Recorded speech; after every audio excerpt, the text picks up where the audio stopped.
अस्सलाम वालेकुम, good morning, welcome to news morning. खुश आमदीद आपको न्यूज़ मॉर्निंग में। और हफ्ते का आज हमारा ये लास्ट प्रोग्राम है। जुम्मा मुबारक सबको। और इस मुबारक दिन में हमने बहुत सी मुबारक लाइव लास्ट प्रोग्राम है, वैसे हफ्ता इतवार रिपीट भी चलता है। लाइव लास्ट प्रोग्राम है, लेकिन सैटरडे संडे को आप फिर भी हमें देख सकेंगे। लेकिन आज चूँकि जुम्मतुल मुबारक है तो मेरी तमाम लोगों से दरख्वास्त है कि ज़रूर जुम्मे की नमाज के बाद एक तो जो हमारे मज़लूम फ़लस्तीनी हैं उनके लिए दुआ ज़रूर मांगे, क्योंकि अल्लाह ताला उन पर रहम व करम करे। और उसके साथ साथ हमारी जो पाकिस्तानी टीम है उसके लिए भी दुआ ज़रूर मांगे, क्योंकि पाकिस्तानी टीम को भी बहुत दुआओं की ज़रूरत है। मेरा ख्याल है ज़रूरत ही सिर्फ दुआओं की है। नहीं, असल में नहीं, हमने बांग्लादेश को अच्छा परफॉर्म किया है। उसके बाद अब हमने दुआ ये करनी है कि वो भी दुआओं की नतीजा था, दुआओं की बदौलत ही जो हमने अच्छा परफॉर्म किया। न्यूजीलैंड को अगर हमने हरा दिया ना तो फिर आगे तो फिर इंग्लैंड तो वैसे ही। लेकिन मसला एक और है, अब सिर्फ मैच की ये दुआ नहीं करनी, एक और दुआ ये करनी है कि दुआ करें, नहीं कैसी बात करें, दुआ करें कि बारिश ना हो, क्योंकि ये है 70 to 80% जो चांसेस हैं, जो प्रोबेबिलिटीज हैं वो बारिश की हैं। अगर बारिश हो जाती है तो फिर दोनों को 1 पॉइंट मिलेगा, तो फिर भी हम टाटा गुड बाय करके आ जाएंगे। लेकिन लाहौर के अंदर जो बारिश है ना वो ज़रूर होनी चाहिए। बल्कि लाहौर में नहीं, पंजाब के अंदर। कल मैंने आउट ऑफ लाहौर ट्रैवल किया है, पूरे पंजाब के 4-5 घंटे का ट्रैवल था। काफ़ी ज़्यादा गाँव के देहात पर आते हैं पंजाब के। यकीन करें इतनी स्मोक थी कि आपका सांस लेना भी मुश्किल था। लाहौर, हमें ये लग रहा है कि शायद लाहौर की सूरत हाल ऐसी है। आप यकीन करें बाकी जगहों पर भी इतनी वस्त सिचुएशन है, इतनी वस्त सूरत हाल है। और मज़ाफ़ात की तरफ जब आप निकलते हैं इस तरह से, जो इन एरियाज़ की तरफ निकलते हैं वहाँ पर तो ज़्यादा है, कच्ची सड़कें होती है, मट्टी ज़्यादा उठती है। अच्छा, फिर एक और चीज़ है ना, फसलों को जलाया जाता है तो वो जो धुआं वगैरह होता है, और बहुत ज़्यादा इसमें हमें एहतियात की ज़रूरत है। बाकायदा आपके सांस, जिस फ़ज़ा में हम सांस लेते हैं उसके ज़रिए हमारे लंग्स में अंदर ये स्मोक जाती है, डैमेज होते हैं, फिर हमारी आंखें डैमेज होती हैं, हमारे स्किन जो है, हमारी जल्दी जो वो अमराज हैं उनके बढ़ने का खदशा होता है। अच्छा, ये तो आपको सबसे बड़ी बात ये है कि ये आपके अंदर जितने भी आपके ऑर्गन्स हैं उनको इतना डैमेज करती है कि आपकी ज़िंदगी 5 साल कम हो जाती है। अगर आप स्मोक में 1 घंटा गुजारते हैं तो इसका मतलब यह है कि आपने 100 सिगरेट्स पिए हैं, ये उसके बराबर है सांस लेने के। पहले ही पाकिस्तानियों की जो अब एवरेज लाइफ है वो बहुत कम हो चुकी है, 50 to 55 तक हो चुकी है। तो अगर आप चाहते हैं कि आपकी ज़िंदगी भरपूर हो, सेहत वाली हो, तंदुरुस्ती वाली हो, तो इसके लिए ज़रूरी है कि आप अपना ख्याल रखें, मास्क पहने, अपने चेहरे को ढांप कर निकलें, और गैर ज़रूरी भी बाहर निकलने से ना ज़रा अवॉइड करें, क्योंकि इतनी वस्त सिचुएशन है। और ख़ास तौर पे जो बिलखुसूस जो बच्चे हैं हमारे, बच्चों का ख्याल आदमी रखें उनको। लेकिन इमरजेंसी नाफिज कर दी गई है। अब ये देखिए, मुझे अच्छी बात ये लगे कि मौसम नबी ने अब ये बोला है कि जो CM पंजाब भी हैं केयर टेकर सेटअप में, उन्होंने कहा है कि स्कूल्स पर छापे मारे जाएंगे। तमाम मिनिस्टर्स को बोला है कि वो जो स्कूल हैं उनको नज़र में रखें, वहाँ पर मुफ्त मास्क तकसीम किए जाएंगे ताकि बच्चे जो है वो सांस की। अच्छा, ये चीज़ें ना बिल्कुल सही हैं, बहुत अच्छा इकदाम है, उनका होना चाहिए। लेकिन लॉन्ग टर्म सिनेरियो में जब तक आप इसको जड़ से नहीं उखाड़ेंगे, जब तक इसकी फाउंडेशन में आप नहीं जाएंगे, चीज़ें बेटर नहीं हो सकती हैं। वजह क्या है स्मोक की? जब तक उसको डायग्नोज नहीं हम करेंगे और उस पर काम नहीं करेंगे तब तक हालात बेहतर नहीं होंगे। रेजिडेंशियल एरियाज़ में हमारी फैक्ट्रीज़ हैं, गाड़ियाँ इतनी गंदी धुएँ वाली हैं सड़कों पर कि सांस लेना दुश्वार होता है। तो ये वो चीज़ें हैं मेन। फसलों को आग लगाई जाती है, भट्टे हैं, कहा था जिगजैग पे उनको ट्रांसफ़र करेंगे, वो भी नहीं हो सके। तो जब तक ये चीज़ें नहीं होंगी ना तो तब तक ये स्मोक खत्म नहीं हो सकती है। लेकिन आज की हमारी हाइलाइट्स क्या है, प्रोग्राम में डिस्कशन क्या होगी, हाइलाइट्स में देखिए।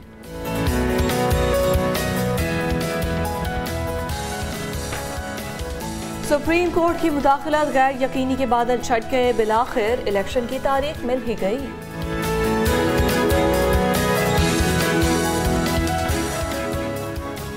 भारत ने लंका ढा दी, मुसलसल 7वीं फतह, शाहीनों के ख्वाब फिर जिंदा हो गए।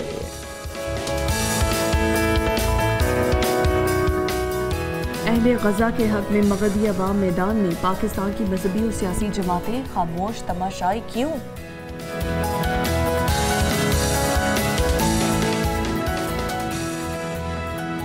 और बताएंगे आपको कि कैसे कौमी खजाने से अरबों का चूना लगाने की तैयारी हो गई।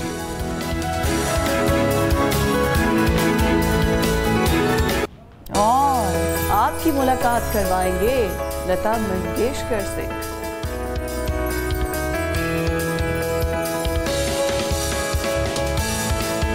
मुलाकात करनी लता मंगेशकर से करनी है मुलाकात आप? यही ये हमारी ऑडियंस भी हैरान हो गई होगी कि इनसे मुलाकात तो आज के प्रोग्राम में हम नहीं, आप तो उनकी फैन है, मिलना चाहती हैं उनसे आप? बिल्कुल, लेकिन अगर वो यहाँ स्टूडियो में हमारे साथ हो तो ज़्यादा मज़ा आएगा, लेकिन अगर वो इंडिया से हमारे साथ होंगे तो फिर तो स्काइप से ही होंगे। वो इंडिया से मेरे अल्लाह को प्यारी हो चुकी है। Lata Mangeshkar, oh my God. मुझे ये आखिरी लास्ट हेडलाइन की समझ नहीं है, मैं क्यों आपसे कह रहा हूँ, अगर मुलाकात जब ये हाई लेवल प्रोड्यूसर साहब से हम पूछेंगे कि लता मंगेशकर से मुलाकात इस दुनिया में तो मुमकिन नहीं है, तो ऊपर जाना पड़ेगा इसके लिए। ये खैर ये इसके पीछे पूरी एक लॉजिक और मंतक है।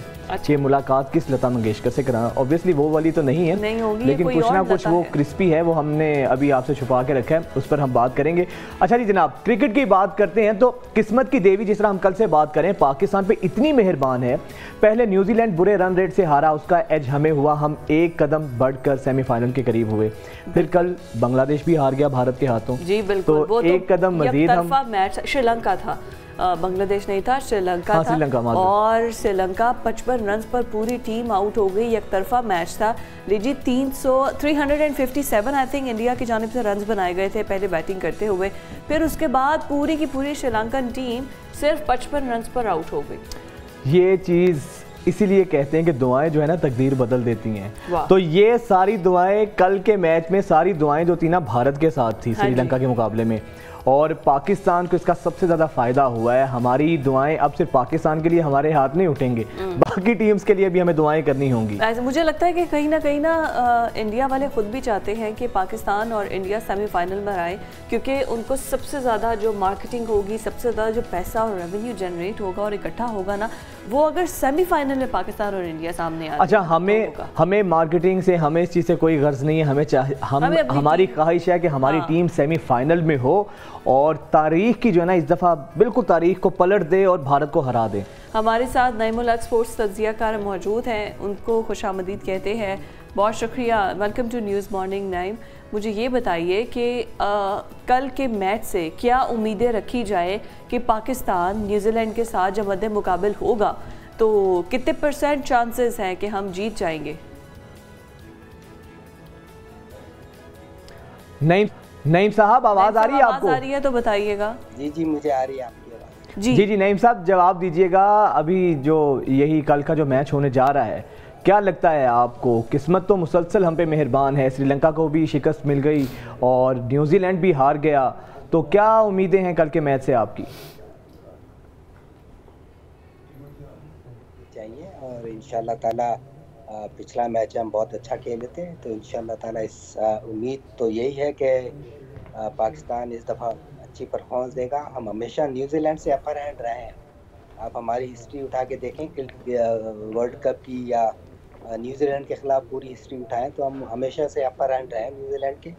और एक दूसरी बात ये है कि उनके बहुत सारे लड़के जो हैं वो इंजर्ड हो गए हैं, काफ़ी लड़के उनके जो हैं इंजर्ड हैं, जिसमें जिमी नेशन है, उनका एक तेज़ बॉलर भी इंजर्ड हो गया है, केन विलियमसन भी इंजर्ड चल रहा है। तो लेट्स सी कि क्या होता है। इंशाल्लाह ताला हम उनको हराएंगे, क्योंकि उनके खिलाफ हमेशा हम अच्छी परफॉर्मेंस देते हैं। फिर प्लस हमारे कुछ ओपनर फ़खर जमान भी फॉर्म में आ गए हैं, हमारे बॉलर जो हैं वो भी अच्छी गेंदें कर रहे हैं। तो उम्मीद तो बहुत है कि इंशाल्लाह ताला हम न्यूजीलैंड को हरा देंगे। अच्छा, वैसे नईम साहब ये पेस पकड़ते हुए हमारे जो बैटर्स और बॉलर्स हैं उनको बड़ा टाइम लगा है। शुरू में कुछ हमें टीम नज़र आई कि ठीक है 2 मैच जीते, उसके बाद एक मैच हारते गए, बॉलिंग भी नहीं चली, फील्डिंग भी नहीं चली, बैटर्स ने कोई काम नहीं दिखाया। अब आकर ऐसा लगता है कि ये सब जो है ना वो अपनी पेस पकड़ चुके हैं। हम धक्का स्टार्ट शुरू से ही ऐसे ही हैं। नहीं, मसला ये होता है कि कभी कभी ऐसा होता है कि देर आए दुरुस्त आए, तो चलें। काफ़ी टाइम के बाद लगा तो कि पाकिस्तान टीम खेल रही है। शुरू में तो ऐसा लग ही नहीं रहा था कि हम पाकिस्तान की टीम खेल रही है। अब आप इंडिया को देख लेना, उन्होंने तो 6 के 6 मैच जो खेले हैं वो मतलब वो पहले मैच से फॉर्म में थे। हमारी टीम हमेशा से थोड़ा लेट ही स्टार्ट लेती है, लेकिन इस दफ़ा हम कुछ ज़्यादा ही लेट हो गए। अब हम दुआओं पे आ गए कि हम दुआओं से जीतेंगे या फिर मौसम से जीतेंगे। अदरवाइज हम दोनों गेम जीतते हैं तो शायद थोड़ी नईम सी साहब, उम्मीद है कल कि के मैच का बताएं, अगर मौसम बीच में आता है, बारिश होती है और मैच जो नहीं हो पाता है, तो हमारे फेवर में होगा नतीजा बारिश का? बारिश का नतीजा तो ये होगा कि हमको 1 पॉइंट मिलेगा। हम्म। तो हम नेक्स्ट गेम अगर हम जीतते हैं और फिर अगर उस मैच में भी बारिश हो जाती है न्यूजीलैंड और श्रीलंका के मैच में, तो फिर जाके कहीं हमें थोड़ा सा एडवांटेज मिलेगा। वरना एडवांटेज तो मेरे ख्याल से मिलना तो नहीं चाहिए। अब वो सारी बात वही हो जाती है कि हम दुआओं पे आ जाएंगे कि तो ये सर जीते शुरू वो से ही हारे हम वो दुआओं पे हारे। हैं नईम साहब। अब तक जो हम जब भी पहुंचे हैं, इवन के 92 का वर्ल्ड कप भी था जो एक ही हम जीते हैं, तो सर ये दुआओं से ही मुल्क चल रहा है, खाली मैच नहीं, पूरा मुल्क हमारा दुआओं पे चल रहा है सर। बारिश की वजह से आ गए थे क्योंकि इस मैच में बारिश हो गई थी तो हमें 1 पॉइंट मिल गया था। तो अल्लाह करे कि वो हिस्ट्री रिपीट हो जाए और हम दोबारा से सेमीफाइनल में तो आए कम से कम। हाँ, एटलीस्ट ये तो हो कि हमने सेमीफाइनल खेला है वर्ल्ड कप में, और फाइनल से बड़ा सेमीफाइनल होता है। और अगर पाकिस्तान और इंडिया का सेमीफाइनल में टाकरा हो तो फिर तो क्या ही बात है। लेकिन नईम साहब, अभी आपको क्या लगता है कि जो विनिंग स्क्वाड था बांग्लादेश की टीम के साथ, क्या कोई तब्दीली आएंगी या इसी विनिंग स्क्वाड के साथ हम न्यूजीलैंड को भी फेस करेंगे? नहीं, मुझे तो यही उम्मीद है कि हम वही पूरी सेम टीम खिलाएंगे। एक उसामा जो है उसकी थोड़ी डाउटफुल है उसामा मीर। कि उसको खिलाएं या उसामा को खिलाएं या मोहम्मद नवाज को खिलाएं।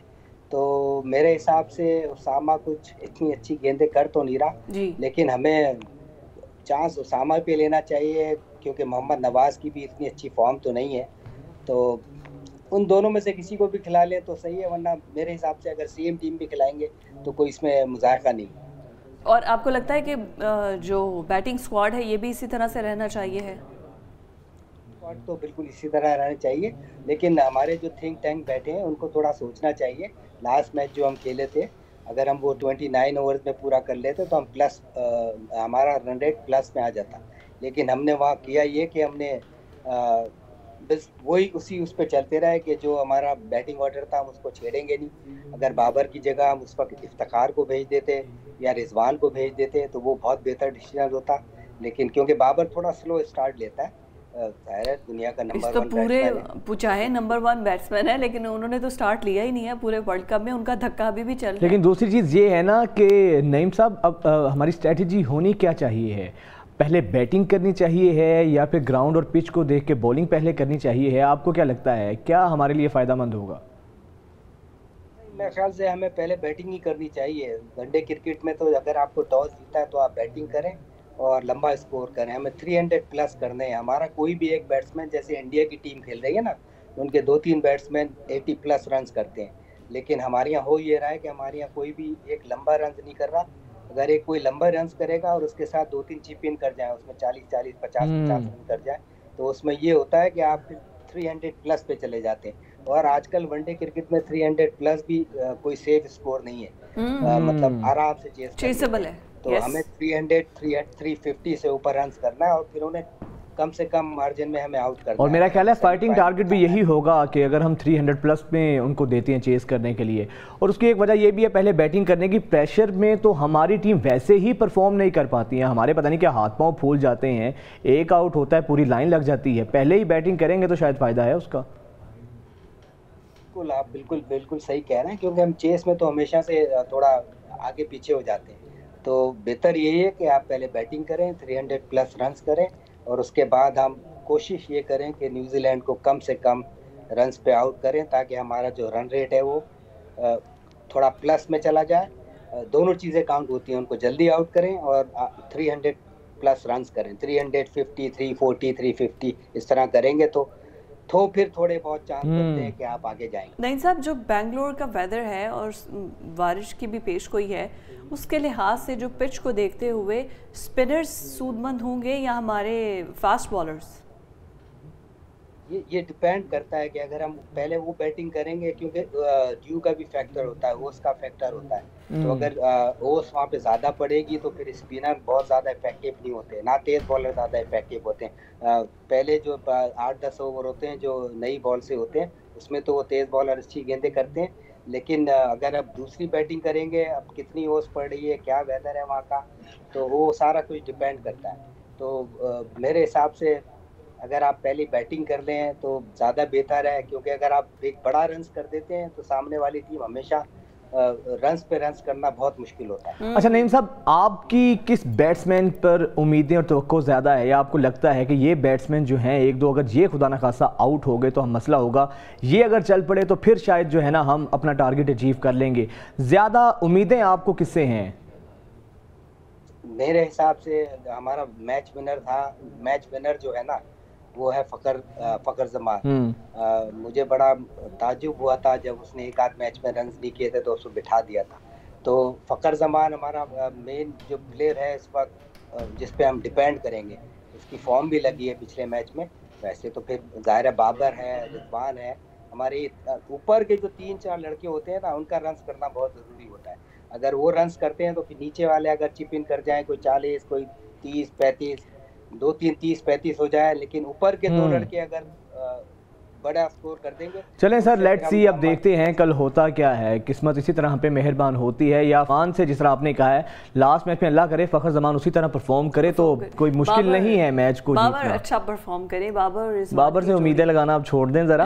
फ़खर जो है ना उससे हम काफ़ी, वो फॉर्म में है भी और वो कर भी सकता है। तो नाज़रीन अभी हमें जाना है ब्रेक पर, स्टे विद अस।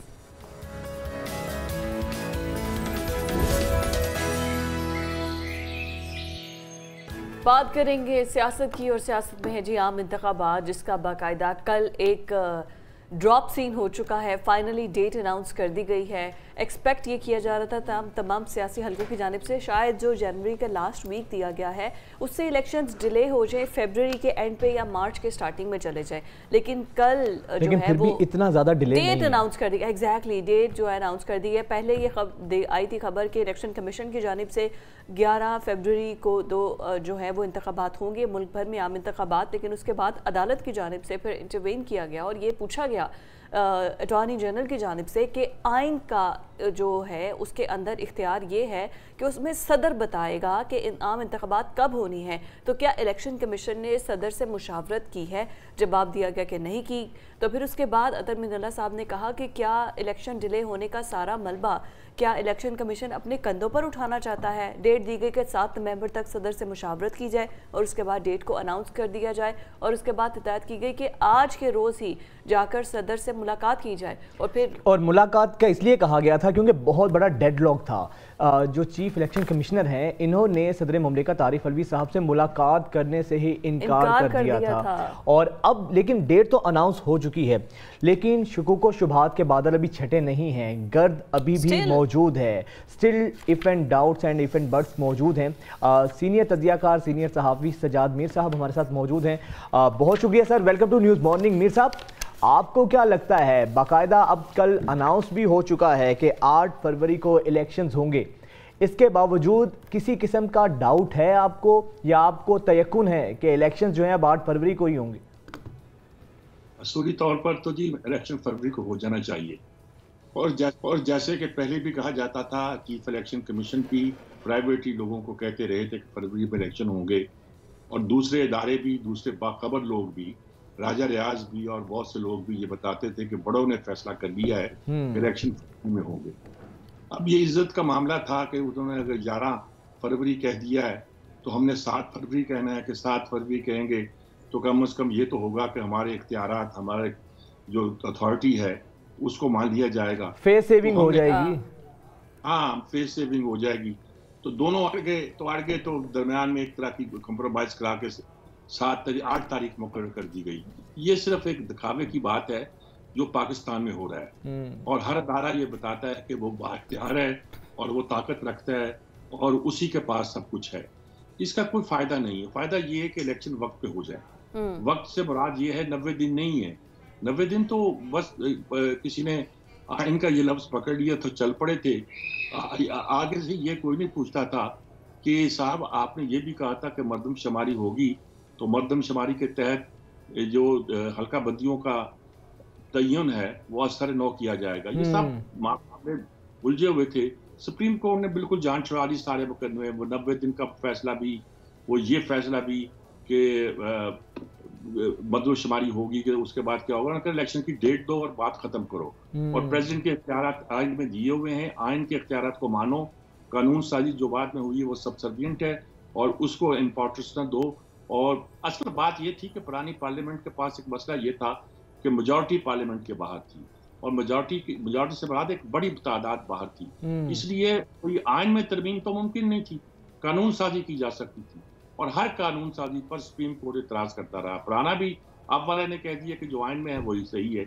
तो इसके नतीजे के तौर पर फेस सेविंग भी हो गई, आइन की बालादस्ती भी गोया कायम हो गई, अदलिया का वक़ार भी बाकी रह गया और इलेक्शन की डेट भी हो गई। अदलिया ने यह भी कह दिया कि अगर इस तारीख के बाद कोई बदला गया तो हम उसको बर्दाश्त नहीं करेंगे। ठीक बात है, बिल्कुल दुरुस्त बात है और हमें दुआ करनी चाहिए कि इस तारीख को इलेक्शन हो जाए। अगर इस तारीख को इलेक्शन ना होंगे तो बड़ी खराबी पैदा होगी। लेकिन मीर साहब, इसमें हम ये भी देखते रहे हैं माजी में, पहले जब डेट अनाउंस की गई थी, हमें जब कहा गया था कि 14 मई को होंगे, अदालत ने कहा था, लेकिन इलेक्शंस अप्रैल में नहीं हुए थे जब केपी और पंजाब की असम्बलीज जो हैं वो डिसॉल्व हुई थी। सर, हमने तब देखा था अदलिया और इलेक्शन कमीशन, ऐसे लगा था जैसे इदारे आमने सामने खड़े हो गए हैं, एक टकराव की सूरत हाल किसी थी।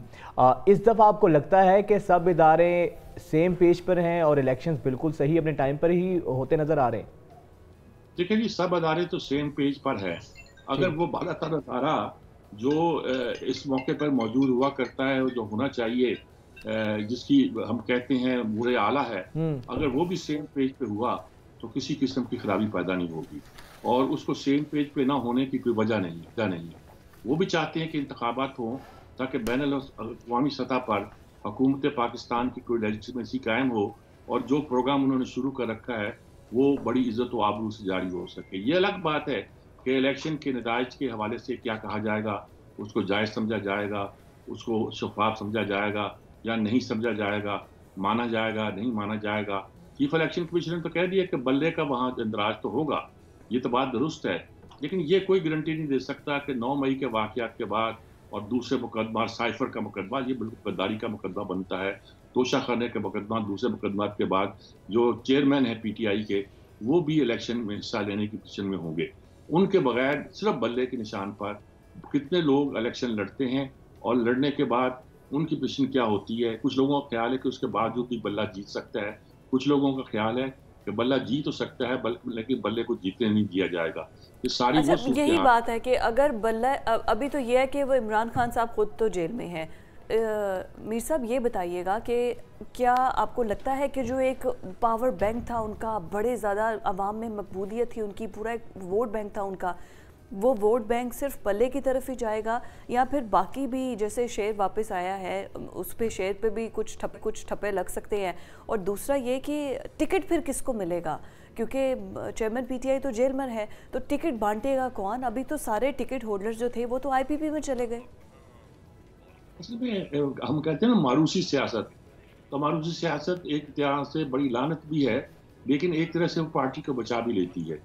पीपल्स पार्टी इसलिए बची हुई है कि उसमें मारूसी सियासत चल रही है, मुस्लिम लीग नून इसलिए बची हुई है कि उसमें मारूसी सियासत चल रही है, या उस मारूसी के जरिए से जिसको आगे लाया जाता है वो बड़ी ओबीडियंटली ओबे करता है। अब इमरान के पास कोई मारूसियत को आगे चलाने की बात नहीं है। मुझे नहीं लगता कि वो अपनी अहलिया को आगे करेंगे। अगर वो अपने बेटों को आगे करना चाहते होंगे तो उसमें बड़ी लीगल पोजीशन, बड़ी मामलात और दूसरे मामले सामने आएंगे। अब अलीमा उनकी बहन जो है वो आगे आ रही है और ऐसे लगता है कि जैसे उसको बहुत से इख्तियार सौंपे गए हैं, इमरान उन पर यकीन कर रहे हैं, एतबार कर रहे हैं, लेकिन ये भी मुश्किल दिखाई देता है। इमरान अपनी पार्टी के किसी मेंबर पर एतबार नहीं कर रहे और इमरान की पार्टी का कोई मेंबर भी ये महसूस नहीं कर रहा कि वो अगर कुछ किसी सूरत में कोई फैसला कर लें या कोई अंडरस्टैंडिंग दे दें एस्टेब्लिशमेंट को या किसी और को और इमरान की अथॉरिटी पर दे दें तो वो मान ली जाएगी। वो इस बात पे तो ये कि ऐसी कन्फ्यूजन है जिसमें मैं नहीं कह सकता कि पार्टी के टिकट जब बांटे जाएंगे, ऐलान तो यही किया जाएगा कि ये पार्टी की तरफ से हैं, फिर उसमें से कितने लोग भाग जाएंगे, कितने लोग जो बाकी बचा कौन है अभी भागने के लिए? एक परवेज इलाही हैं या दूसरे शाह महमूद कुरैशी हैं जो कि खुद भी जेल में है, तो अभी बचा कौन है जो कोई अहम रहनुमा? इस तरह से कोई भी नहीं है जो अभी बचा है, जो छोड़ के जाना बाकी है जिसका। शाह महमूद कुरैशी पर तो इमरान इतबार कभी करते ही नहीं थे। जिस दिन जामिल हुए थे उस दिन भी इतबार नहीं करते थे। यानी मुझे अच्छी तरह इल्म इस बात का। ये मैं नहीं कह रहा, मैं कहता हूँ बल्ले के निशान पर जो आदमी इलेक्शन लड़ेगा, क्या उसे बड़ी फ्रीली इलेक्शन लड़ने दिया जाएगा? जी जी लड़ पाएगा? ये बड़ी बात है। और ऐलान कर दिया जाएगा कि ये इतने लोग हर सीट पे इलेक्शन लड़ रहे हैं और बल्ले के निशान पर लड़ रहे हैं, उनमें से कितने भाग जाते हैं, कितने क्या करते हैं, कुछ पता नहीं। ये एक साइंस की डायनेमिक्स इतनी होती है इसकी इलेक्शन की कि आदमी को पता नहीं चलता किस मौके पे क्या किया जाएगा। हर बात एक नया सिनेरियो लेके सामने आ जाती है। हमारे कर्तव्यदत्ता लोग जो होते हैं, जिसको मुक्तदरा कहते हैं हम लोग, तो वो देखिए इलेक्शन कैसे होते हैं, उसके नतीजे क्या निकलते हैं। लेकिन मुझे ये नहीं लगता, हंग पार्लियामेंट तो आ सकती है, लेकिन ये नहीं आ सकता कि इमरान अपनी पूरी मकबूलियत के बावजूद उसकी पार्टी जो है वो फ्री एंड फेयर फिर इसे कहा जाएगा। और काजी फायज ईसा जो है चीफ जस्टिस है इस टाइम पर, वो मैं चाहूँगी कि उन पर भी आप कमेंट करें कि उनके दौर में ये इंतखाबात होने जा रहे हैं, बड़े दबंग किस्म के वो चीफ जस्टिस हैं और बड़ी एक्सपेक्टेशंस हैं उनसे, तो क्या फ्री एंड फेयर इलेक्शंस वो भी कुछ करवाने में कामयाब हो पाएंगे अपना इन्फ्लुएंस यूज़ करते हुए इलेक्शन कमीशन पर? देखिए, मैं एक ही मिसाल देता हूँ। वो हमारे जो क्या नाम था, साकर निसार थे, वो गए कराची में, अस्पताल पे छापा मारा, वहाँ उन्हें शराब की बोतलें मिली। जब उन्होंने उनको सील करके कहा कि टेस्ट लेबॉर्ट्री में टेस्ट करा के भेजें क्या है, तो एक में से जैतून का तेल निकला, एक में से शहद निकला। जी जी। तो होता यह है कि चीफ जस्टिस कभी कभी इतना लाचार हो जाता है पूरे निज़ाम के सामने कि कुछ भी कर नहीं पाता। वो भी कानून के दायरे से बाहर नहीं रह सकेंगे, कानून के अंदर ही चलेंगे। अच्छा, बिल्कुल उनके गुंजाइश है, उसी के मुताबिक कुछ काम। मीर साहब, अगर इलेक्शंस हो जाते हैं, लेट्स सपोज हम कहते हैं कि 8 फरवरी को इलेक्शंस हो गए हैं, तो फिर सियासी मंजरनामा क्या देखते हैं आप? आपको लगता है कि PMLN जिसके बारे में कहा यह जा रहा है कि सिर्फ इस वक्त ग्राउंड पे वही मौजूद है, पीपल्स पार्टी भी लेवल प्लेइंग फील्ड का शिकवा करती नज़र आ रही है, PTI जो है वो वैसे ही ज़ेरे अताब है, तो आपको क्या लगता है इलेक्शंस होते हैं तो क्या कोई हंग पार्लियामेंट टाइप की कुछ चीज़ बनेगी या PMLN 2/3 मेजोरिटी के साथ आ सकेगी? क्या नक्शा क्या होगा सर? नहीं, 2/3 मेजोरिटी तो PML को भी लेने नहीं दी जाएगी, बल्कि कुछ लोगों का तो ख्याल है कि नवाज शरीफ का नाम इस्तेमाल करके PTI का तोड़ ढूंढा जाएगा सेंट्रल पंजाब में। अच्छा, जब इलेक्शन हो जाएंगे तो शायद नवाज शरीफ को भी वजीर आजम न बनने दिया जाए और उससे कहा जाए कि आपका कोई सब्स्टिट्यूट दूसरा दो या दोगे तो बन जाएगा, जिसकी वजह से जरदारी कह रहे हैं कि मैं उसको वजीर आजम नहीं बनने देना चाहता। गालिबन उन्हें कोई इशारा मिला होगा एस्टेब्लिशमेंट से जो इस तरह की बातें कर रहे हैं, वरना जरदारी की अपनी ताकत क्या है? ताकत तो अब सिंध में भी उनको अपनी ताकत समेटने में दिक्कत पेश आ रही है जी। ये अच्छा, कुछ लोग कहते हैं मुमकिन नहीं है, सिंध में वही है और उसके अलावा कुछ नहीं है। अरे माजी में होता रहा है, माजी में पीपल्स पार्टी जितनी एंटी फोर्सेज थी उनको इकट्ठा कर दिया जाता था और वो अच्छी खासी सीटें ले लेती थी। उनको MKM से मिला दिया जाता था और हुकूमत बन जाती थी एंटी पीपल्स पार्टी। फिर ये होता था कि कराची से जब MKM को तोड़ करना होता था तो anti-MKM की सीटें कुछ आ जाती थी, उनको पीपल्स पार्टी से जोड़ दिया जाता था और हुकूमत बना दी जाती थी। 12 साल पहले ये तय किया गया कि पीपल्स पार्टी को आगे लाना है और ये तय किया गया शुरू में कि MKM को भी इसमें शामिल कर दिया। लेकिन मीर साहब, पंजाब में अलीम खान साहब, आपके पास वो खबर है, वो ये दावा करते हैं अपने दोस्तों के साथ जब बैठे होते हैं तो वो ये कहते हैं कि मुझे पंजाब का CM बनाने का जो है ना फैसला कर लिया गया है। पंजाब के CM अलीम खान साहब हों तो PMLN को ये कबूल होगा? बेशक वफाक में PM-शिप भी उनको दे दी जाए, तो आपको क्या लगता है पंजाब का नक्शा फिर क्या होगा?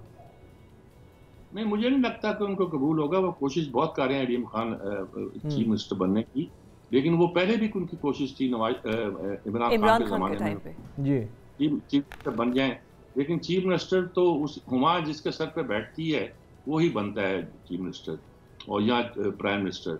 तो पता नहीं अभी ये कितनी दूर है उनसे। उन्होंने बड़ा स्ट्रगल किए, जदोजहद किए, छोटे से लेवल से उठ के आए हैं और अब बहुत बड़े बिजनेस टाइकून हैं और लैंड माफिया तो नहीं मैं कहता, बल्कि ये कहता हूँ प्रॉपर्टी डीलर्स में उनका बहुत बड़ा नाम है। यानी मलक रियाज के बाद जो 4-6 लोग इस मुल्क में नामवर हुए हैं उनमें से एक है और इसमें कोई शक नहीं है, बहुत कामयाबी है ज़िंदगी भर की। अब TV चैनल भी उनके पास है, सब कुछ है उनके पास अल्लाह का दिया हुआ। चीफ मिनिस्ट्री आ गया, बस अब देख रही है हुमा किसके सर पे बैठती है। हुमा भी तो एक सर पे नहीं ना बैठती सर, कभी किसके सर पे बैठ जाती है। हुमा का भी तो मसला है ना, हुमा का भी किसी एक के साथ दिल नहीं लगता। हाँ, हुमा ऐसी ही होती है। सही। वैसे भी साहब तो फिर हुमा बड़ी दिल फेंक हुमा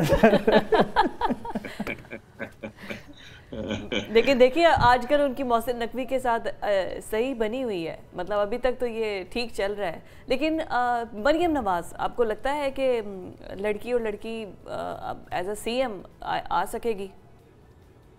मरियम के भी असल में मसला ये है कि एस्टेब्लिशमेंट को जिस तरह नवाज शरीफ के बारे में कुछ थोड़े से रिजर्वेशन है, इस तरह मरियम के बारे में भी है। और मरियम क्राउड पुलर तो है, एडमिनिस्ट्रेटर भी वो ऐसी नहीं है जैसे कि वसंत शहबाज हैं या हमजा हैं लोगों को करने के दूसरे मामले में। और एज ए रूलर वो कैसी होती हैं इसके बारे में लोगों को अभी बहुत से शुबूक व शुबहात हैं। एक man is known by the company he keeps and leader is known by the team he makes. जो टीम उन्होंने बनाई है या बना रही हैं उस पर लोग ज़्यादा खुश नहीं हैं। कुछ तो कहते हैं कि वो अंकल्स किस्म के लोग हैं जो नाखुश होंगे और वो कहेंगे ये क्या नई लोगों को ले आए, लेकिन जो नए लोग आए हैं वो भी कोई ज़्यादा काबिल एतबार या काबिल तारीफ नहीं गिने जा सकते, यही कहा जा सकता है।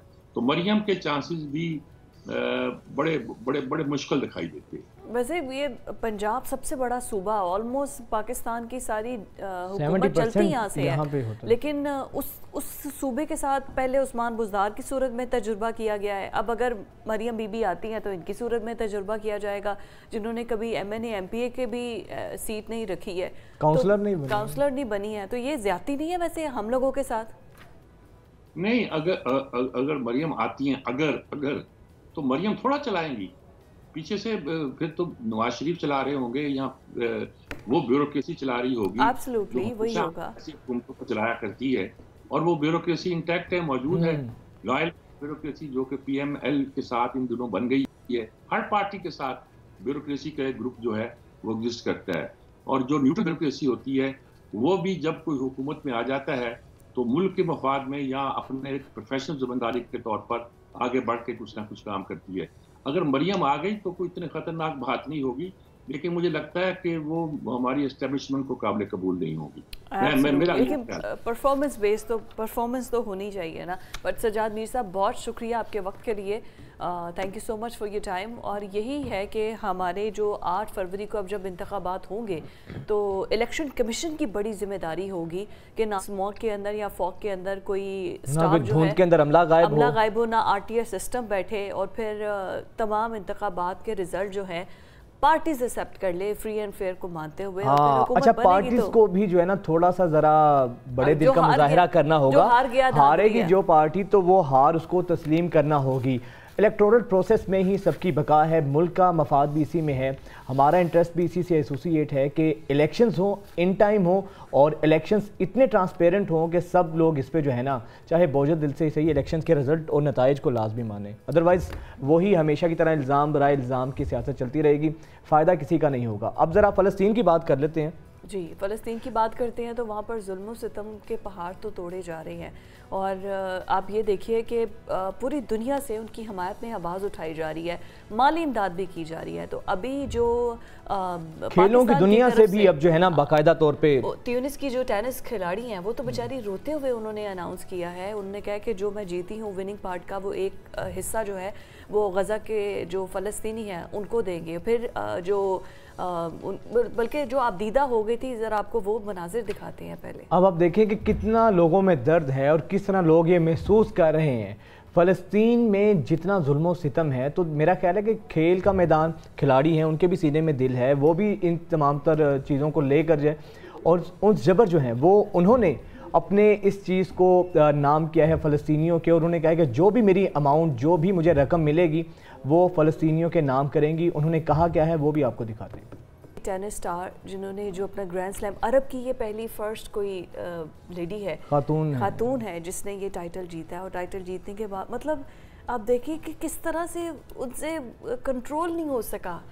जो वीडियो सामने आती है वहाँ से तो वाकई मतलब कि बड़े से बड़े सख्त इंसान का भी दिल पिघल जाता है। अच्छा, ये नंबर्स नहीं है, हम अगर आपसे शेयर करते हैं ना कि आज के दिन 400 हलाकतें हो गई, आज के दिन 500 बच्चे शहीद हो गए, ये नंबर्स नहीं है या कोई चीजें नहीं है, ये ऑब्जेक्ट नहीं है, कोई मग्स नहीं है, ये कीड़े मकोड़े नहीं है, ये इंसान है, बच्चे हैं, छोटे बच्चे, उनके साथ ये सब कुछ हो रहा है। मतलब दिल दहक जाता है कि यार उन बच्चों के साथ क्या किया जा रहा है। और फिर आप लोग ह्यूमैनिटेरियन ग्राउंड्स पे ये कर रहे हैं, हम एड भेज रहे हैं, हम ये कर रहे हैं, मतलब वहाँ पे बच्चे कत्ल हो रहे हैं और आप फिर उन्हें सपोर्ट कर रहे हैं, इजराइल जैसी गवर्नमेंट को। अच्छा, पाकिस्तान में भी इस हवाले से बहुत ज़्यादा हो रहा है। पेशावर ज़ल्मी के जो जावेद अफरीदी ने भी अनाउंस किया, जावेद अफरीदी, उन्होंने भी कहा है कि जो भी वो उनकी रकम होगी उसका 10% हिस्सा ज़ल्मी के प्लेटफॉर्म से वो फ़लस्तीनियों के नाम करेंगे। उसके अलावा फिर आतिफ असलम का भी आपको याद है, उन्होंने 15 मिलियन गज़ा के लोगों को डोनेट किया था। तो ये एक जज्बा इंसानियत है, ये एक जज्बा खिदमत है। इसके लिए आपको ना तो किसी रंग, नस्ल, मज़हब की ज़रूरत होती है, सिर्फ एक दर्द दिल की ज़रूरत होती है। और लोग अब पूरी दुनिया खुलकर इज़राइल को कंडेम भी कर रही है, मजम्मत भी कर रही है, लेकिन शायद इज़राइल या अमेरिका इनको भी रहम आ जाए, इनको भी ये ख्याल आ जाए कि यार ये कोई कीड़े या कोई चिरिंद परिंद नहीं है, ये इंसान हैं और इंसानों के साथ इस तरह का सलूक नहीं होना चाहिए। ब्रेक के बाद वापस आते हैं।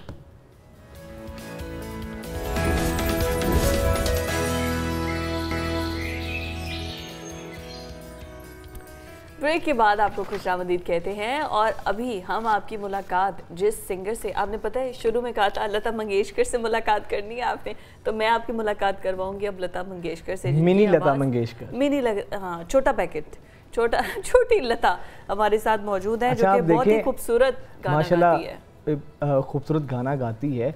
इस उम्र में बच्ची इतनी टैलेंटेड है। आप देखें कि जब ये बड़े ही होंगी और किसी बड़े मकाम पर जाएंगी तो तब इनकी आवाज़ कैसी होगी। ये एक गॉड गिफ्टेड टैलेंट होता है। आप जितनी मर्जी मौसीकी की रियाजत करें, लेकिन जो आपकी आवाज़ है, एक वैसे मैं बात कर रहा हूँ, ये टैलेंट नेचुरल होता है। तो मिनी लता मंगेशकर से हम आपकी मुलाकात करवाते हैं। अलिशबा हमारे साथ मौजूद हैं, अलिशबा को प्रोग्राम में वेलकम करते हैं। Alishba, welcome to news morning. बताइए कैसी हैं आप, और इतनी छोटी सी उम्र में ये गॉड गिफ्टेड है या कहीं से ट्रेनिंग वगैरह आप ले रही हैं?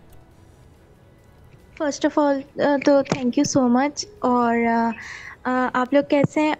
और दूसरी बात ये है कि जहाँ तक बात है ट्रेनिंग की, तो मैंने ऑफिशियली कहीं से नहीं सीखा है, अपने फादर से ही सीखा है। और बस जो मुझे वो सिखाते हैं मैं उसी पे रियाज करती हूँ। फादर सिंगर हैं? फादर बाकायदा इसकी कोई रियाजत करते हैं या उनको भी मौसीकी का शौक़ है? नहीं, मेरे फादर जो है वो सिंगर नहीं है, ही इज़ अ लॉयर। और उनको शौक़ है, हर एक इंसान को कोई ना कोई शौक़ होता है, तो उनको सिंगिंग का शौक़ था, तो दैट्स वाई तो वो मुझे सिखाते हैं। चलें, उन्होंने आपको बड़ा ज़बरदस्त सिखाया है, तो हमारे व्यूवर्स भी वेट कर रहे हैं। कुछ गुनगुना कर अलिशबा हमें सुनाएं, क्या सुनाएंगी आप? बिल्कुल, लता मंगेशकर जी का एक सॉन्ग है, ओ मेरे दिल के चैन। अच्छा, इतनी कम उम्र के अंदर लता मंगेशकर को फॉलो करना, उनकी आवाज़ और उस पर करना बहुत मुश्किल काम है, ये आसान टास्क नहीं है। जी अलिशबा। जी बिल्कुल, मैं आपको सुना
थैंक यू सो मच। वाह वाह, क्या खूबसूरत, बात है, माशाल्लाह। इश्बा। इतनी कच्ची उम्र में इतनी पक्की आवाज़, इतनी सुरीली आवाज़। आपने वैसे उम्र में फिजा, आपने कभी वैसे गाना गाया, गुनगुनाई? लेकिन मैं उसके नहीं, मैं आपसे जो पूछ रहा हूँ, आपने कभी सिंगिंग की? जो गिटार बजाने का है ना, मैं तो उससे भी इंस्पायर्ड हो गई हूँ। बहुत अच्छा आपने देख लें अलिशबा, इन्होंने मेरा जवाब नहीं दिया है और आप समझ लें कि इनकी आवाज़ कितनी सुरीली होगी। अलिशबा, आपसे ही सुनेंगे आज है और बातें आप हमें कर रहे हैं। नहीं, मैं फिर भी थोड़ा बहुत गुनगुना लेता हूँ। एक अच्छी लेजेंड सिंगर बैठी हुई है। लुक एट हर एज, कितनी छोटी सी बच्ची है वो। मुझे ये बताओ अलिशबा, पढ़ती किस क्लास में हो? और स्कूल में भी सब फ्रेंड्स जो हैं वो कहती होंगी कि हमें भी ये वाला गाना गा कर सुनाओ। जी जी, मैं जो हूँ, मैंने अभी जो है वो 10th के स्टैंडर्ड के पेपर्स दिए हैं और अब मैं जो हूँ वो फर्स्ट ईयर में हूँ। और जहाँ तक बात है फ्रेंड्स का, तो जी फ्रेंड्स के साथ भी जैमिंग वगैरह चल रही होती है, अक्सर फ्रेंड के साथ जैमिंग होती है। और फैमिली में भी कभी, जैसे कजन्स वगैरह जब सब साथ में होते हैं तो जैमिंग हमेशा होती रहती है।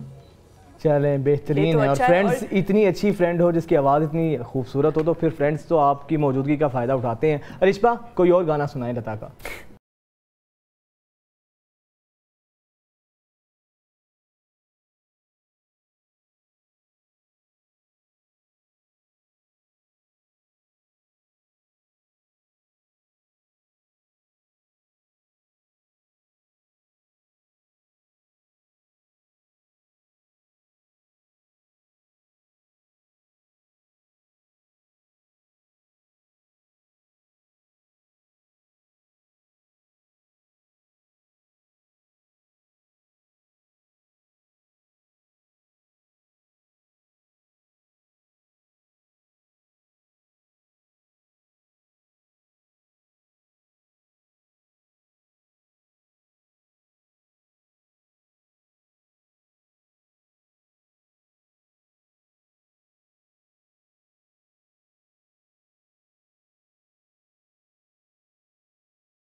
अच्छा, कैसे कितनी सूदिंग, और कितनी कैसे खूबसूरत मुझे आवाज़ है, माशाल्लाह। ऐसा होता है ना कि आपका कहीं पर होता है किसी सेलिब्रिटी के साथ आवाज़ का मैच 50% तक होता है, मुझे तो ये 90 अच्छा, सबसे अच्छी चीज़ है एक लम्हे के लिए भी अच्छा लता कह रहे हैं, एक लम्हे के लिए भी अलिशबा आपके सुर ताल नहीं डगमगाए हैं, वरना आवाज़ ऊपर नीचे हो जाती है। इतने माशाल्लाह पक्के सुर हैं आपके। हाँ, तो दिल तो यही कर रहा है, आवाज़ सुनने के लिए अपने स्टूडियो का स्पीकर ऑन करवाया है। दिल तो यही कर रहा है आपको सुनते जाएं। अगर हमारे पास टाइम है बुखारी साहब, तो फिर एक तो ये कि आपके, मैं जानना चाहूँगी, ऑब्वियसली उनके फादर ने उसको एक और सिखाया है, तो मैं वो फादर जो हैं उनके, मैं अलिशबा वो जानना चाहूँगी कि आपके बाबा क्या आपसे कोई फरमाइश करते हैं और उनका रिस्पांस कैसे होता है? आप उनके लिए कौन सा गाना गाती हैं? जी, बाबा का तो ये है कि बाबा ने मुझे सिखाया है, तो वो सिखाते हैं, तो जब उनको कोई सॉन्ग पसंद आता है तो मुझे कहते हैं कि तुम ये वाला सॉन्ग सिंग करो, और फिर वही मुझे बताते हैं कि कैसे गाना है। मैंने तो एक सॉन्ग है लता मंगेशकर जी का ही, दिखाई दिए यूं के बेखुद किया।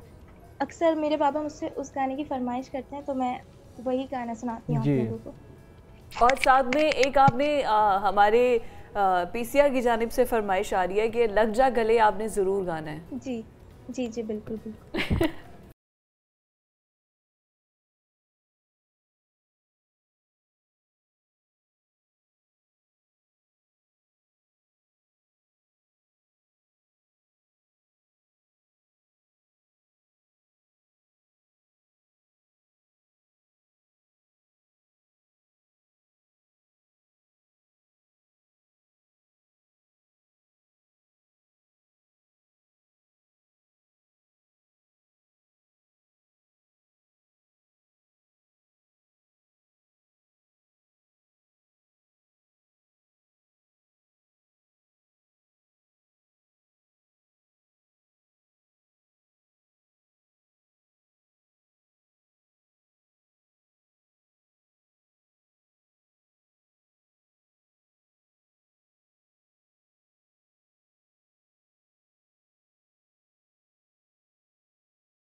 वाह, बहुत खूबसूरत।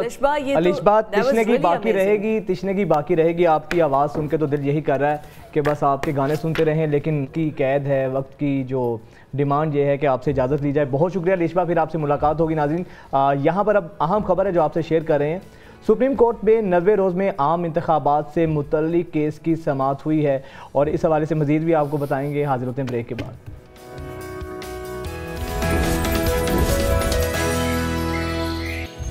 नाज़रीन, कुछ बात करेंगे एक दफ़ा फिर से फ़लस्तीन के मामले की और जिस तरीके से इज़राइल जुल्म व सितम के पहाड़ तोड़ रहा है फ़लस्तीनियों के ऊपर।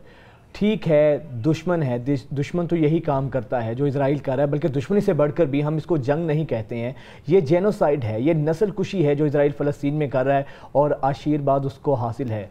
अच्छा, बाकी पूरी जो यूरोप है, जो बड़ी स्टेट्स हैं जो ह्यूमैनिटेरियन ग्राउंड्स पे काम बहुत ज़्यादा करती हैं और हमेशा आवाज़ उठाती हैं, मजलूम के साथ खड़ी होती हैं, आज वो जालिम के साथ खड़ी हैं, जालिम के साथ। चलें, दुश्मन है ना, दुश्मन तो दुश्मन के साथ ही खड़ा होता है, लेकिन अपनों का इस सारे मामलात में 58-57 इस्लामी ममालिक, उनकी फ़ौज, फिर हमारे हुक्मरान, फिर बेशुमार मजहबी जमातें जो कि थोक के हिसाब से मौजूद हैं, अपनों से गिला ज़्यादा बनता है अगर इस तमाम तर मामले पे वो खामोश रहें। खैर, इसी सारे मामले पर बात करने के लिए रहनुमा मरकज़ी मुस्लिम लीग हफीज़ुल्लाह बलोच साहब स्टूडियो में हमारे साथ मौजूद हैं, जबकि साहिल अदीम साहब किसी तारुफ के मोहताज नहीं हैं, सब उनको जानते हैं, वो भी हमारे साथ मौजूद हैं। बहुत शुक्रिया आप दोनों का। हफीज़ुल्लाह बलोच साहब, सबसे पहले सर मैं आपसे सवाल का आगाज़ करता हूँ। सर, इस सारे सिनेरियो में बिलखुसूस मैं बात करूँ, अगर हमारा ये जो मजहबी तबका है, हमारे उलमाए कराम हैं, इनका इस सारे मामलात में, इस सारे सिनेरियो में क्या किरदार है, क्या करना चाहिए था जो वो नहीं कर सके हैं और क्या कुछ कर रहे हैं?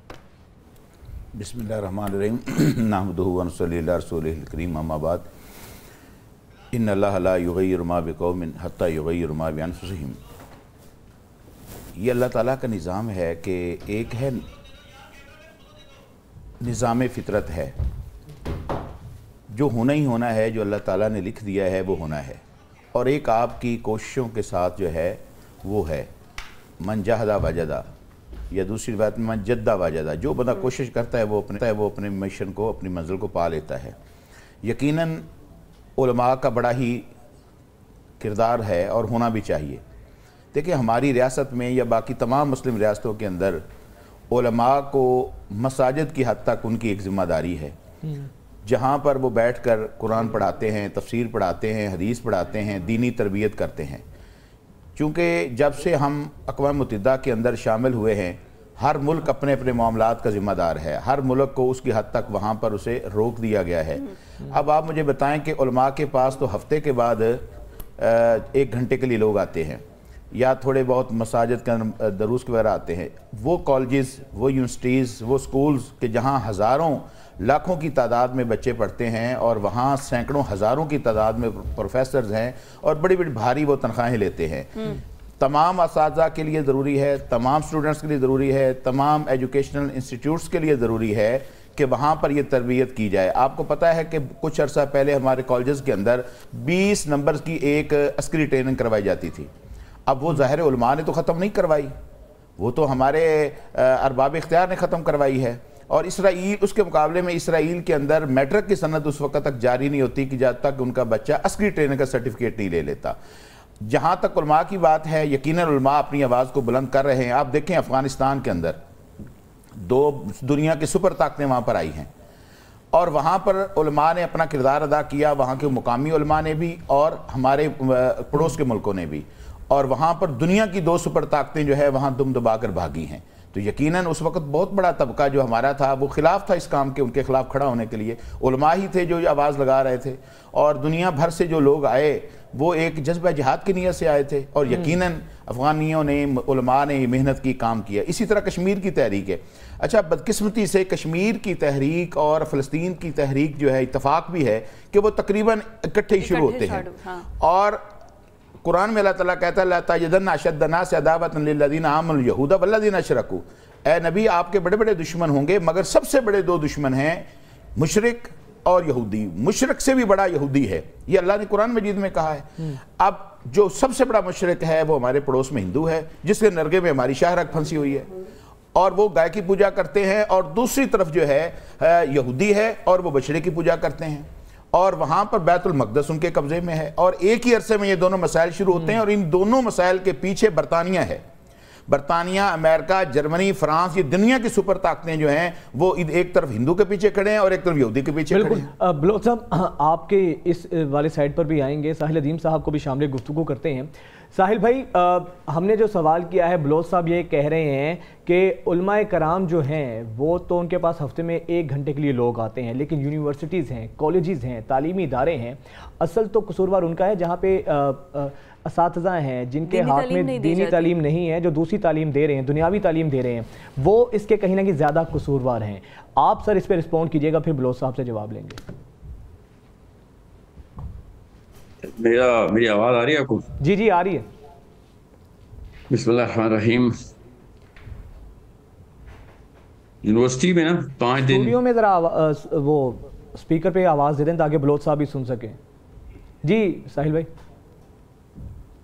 5 दिन यूनिवर्सिटी या स्कूल में जब बच्चा जाता है ना, तो वो अल्लाह के लिए नहीं जाता, याद रखिएगा। वो दुनिया के इंतजाम पूरे करने के लिए तैयार हो रहा होता है। फ़लस्तीन का जो मामला है ना, ये अल्लाह का कानून तोड़ा जा रहा है, और जितने मर्जी यूनिवर्सिटी के प्रोफेसर मिल के इश्ताल भी दिलाएं या जहन साजी भी करें, वो अल्लाह के नाम पे नहीं करते। वो हमारे सिस्टम पाकिस्तान के अंदर ये बात खूबसूरत बात है कि हमारा पाकिस्तान अभी भी जुम्मे के लिए इकट्ठा होता है और आलिम को, मौलवी को वाकई जिम्मा देता है कि मेरी आखिरत का इंतज़ाम तू कर।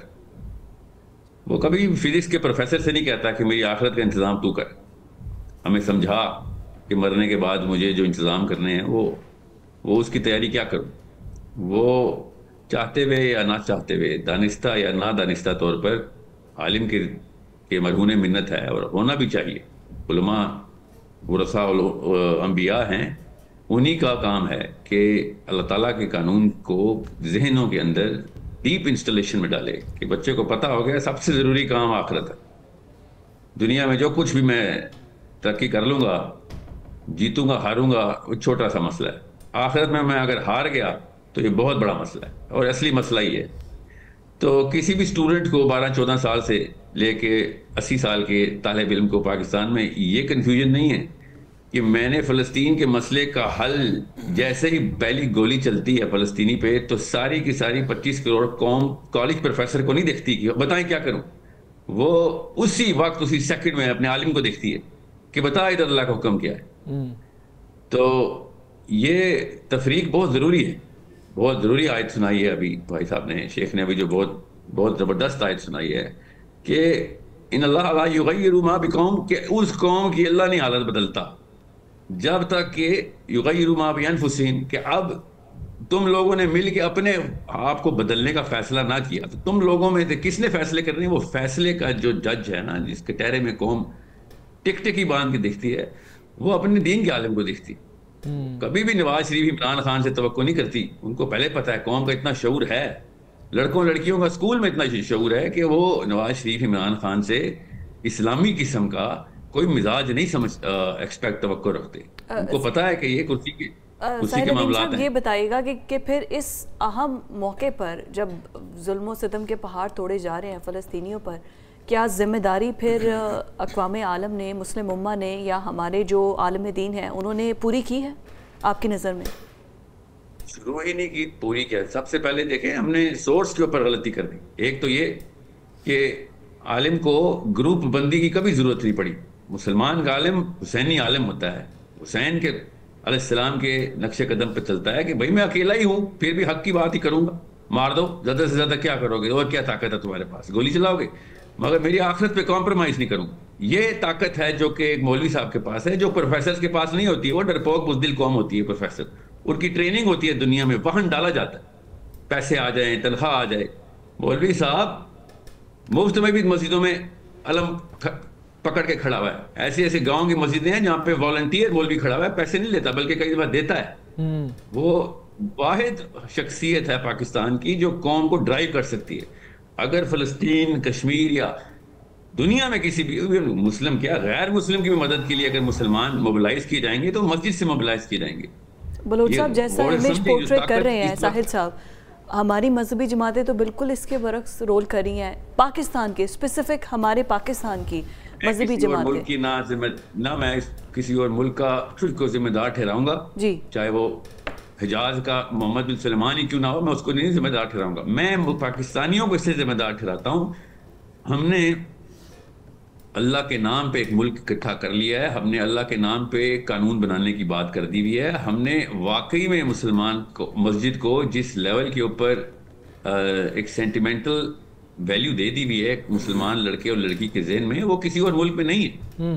हम ला इलाहा इल्लल्लाह का मुल्क हैं। हमें सबसे पहले दुनिया पूरी गैर मुस्लिम बरतानिया अमेरिका छोड़ें सर, अगर सऊदी अरब और ईरान और अफगानिस्तान खुद मिल के भी मेरे अगेंस्ट हो जाएं, फिर भी मैं पाकिस्तानी, इतना बड़ा जिम्मा है पाकिस्तान, एक छोटा लफ्ज नहीं है, एक जिम्मा है कि भाई हमने कलमे के नाम पे मुल्क बनाया, हम पहला कदम उठाएंगे, हम दूसरे कदम पे उठा के भी फेल हैं जी। ये अल्लाह ने मौका दिया है, फलस्तीन एक बहुत बड़ा मौका है कि पाकिस्तान का मतलब दोबारा से रिवाइव किया जाए, और ये सिर्फ मस्जिद कर सकती है। फिर बता दूं, बिल्कुल ठीक है बलोच साहब, वो तो यही कह रहे हैं जिम्मेदारी पूरी क्या करनी है, शुरू ही नहीं की तो पूरी करना तो बाद की बात आती है। मेरे ख्याल में साहिल साहब शायद अभी साहिल पर ही खड़े हैं, वो पूरी तरह अंदर उतरे, उनको पता चलेगा। अब तक पाकिस्तान के अंदर जितने बड़े बड़े प्रोटेस्ट हुए हैं, बताएं वो किस सियासी जमात ने किए हैं? वो इन्हीं मजहबी जमातों ने किए हैं। अभी ये संडे को आने वाला है, हम माल रोड के ऊपर हम सिर्फ ख़वातीन का जो है, सिर्फ लाहौर का जो है, हम हज़ारों की तादाद में ख़वातीन को लेकर आएँ। मसला ये है कि हमें मीडिया दिखाता नहीं है भाईजान, सबसे बड़ा मसला ये है। मौलवी की तकरीर 1 घंटा की कोई नहीं सुनाता।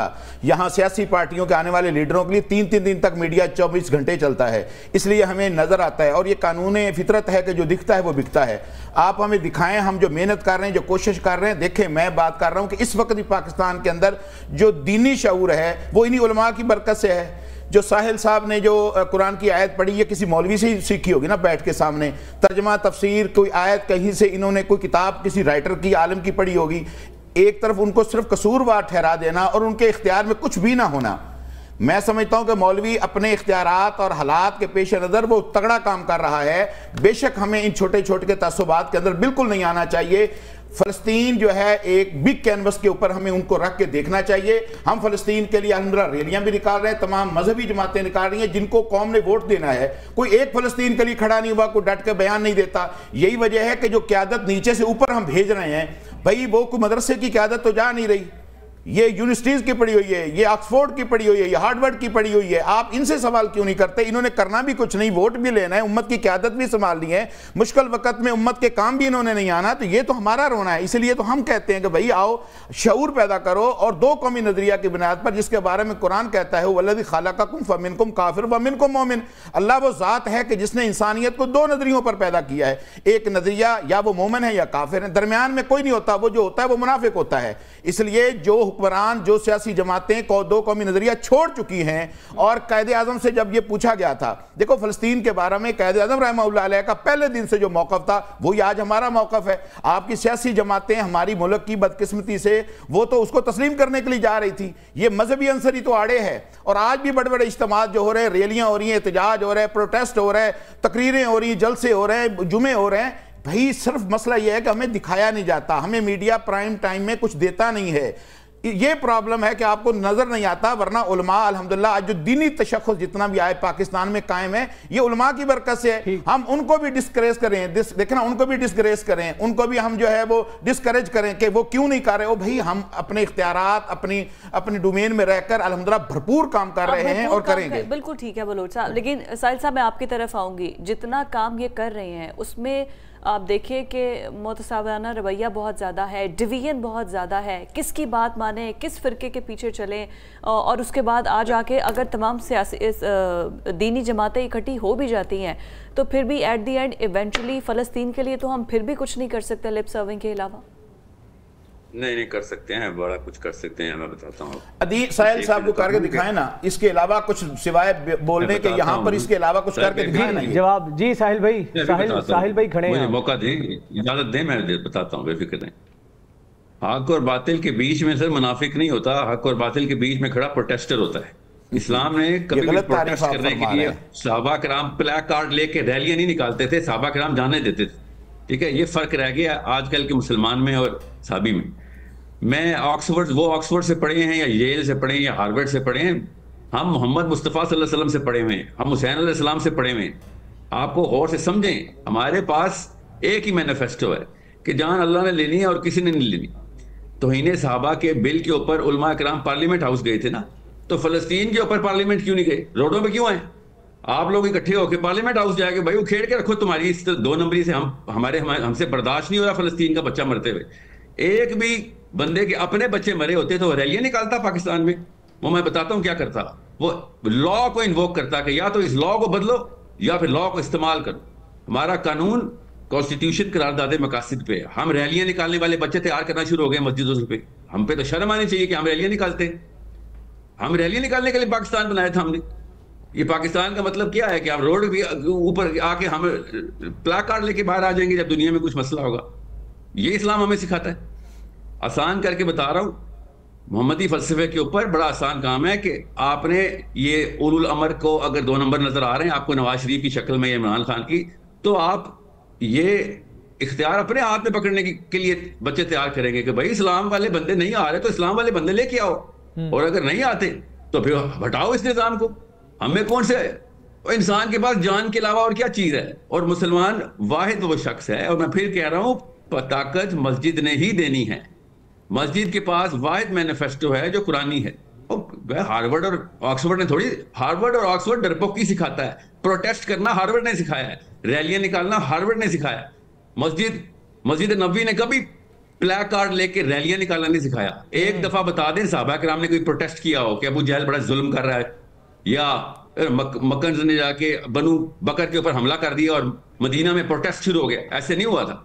फौज कशी करनी जरूरी है। मस्जिदों को उसी वक्त चाहिए था, मैं अर्ज करता मस्जिदों को चाहिए था कि आप सब उलमा कराम के ऊपर फोर्स डालते कि यार अभी फतवा जारी करो, नहीं तो फिर वही होगा जो कि हर सिविल वॉर में होता है। आप फतवा जारी करें, उलमा का उसी वक्त मस्जिदों को चाहिए था कि उलमा पे प्रेशर डालें। मेरे ख्याल में साहिब साहब ये चाहते हैं कि जितना काम उलमा कर रहे हैं वो ये काम छोड़ के सिर्फ रियासत की बगावत करें। खुदा के लिए आप खुले लफ्ज़ों में बात क्यों नहीं करते, छुप छुप कर क्यों करते हैं और इल्ज़ाम सहाबा पर लगा रहे हैं कि जी उन्होंने कोई पोस्ट कार्ड लेकर और जनाब कतबे लेकर बाहर नहीं निकले। कुरान मजीद का मुताला करें, अल्लाह कुरान में कह रहा है ला युहिब्बुल्लाहुल जहरा बिस्सू इल्ला मन ज़ुलिम।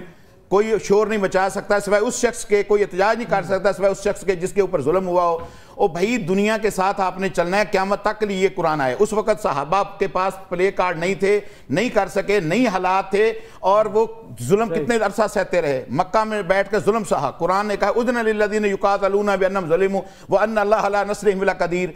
आप इन आयतों को जाकर पढ़ें, वहां जुल्म सहते रहे। जब अल्लाह ने उनको इजाजत दी आगे से जवाब देने की, तो बदर पहला मार्का था, और बदर में अल्लाह ताला खुद कह रहा है कि लियुहिक्कुल्लाहुल हक्का व युब्तिलुल बातिल।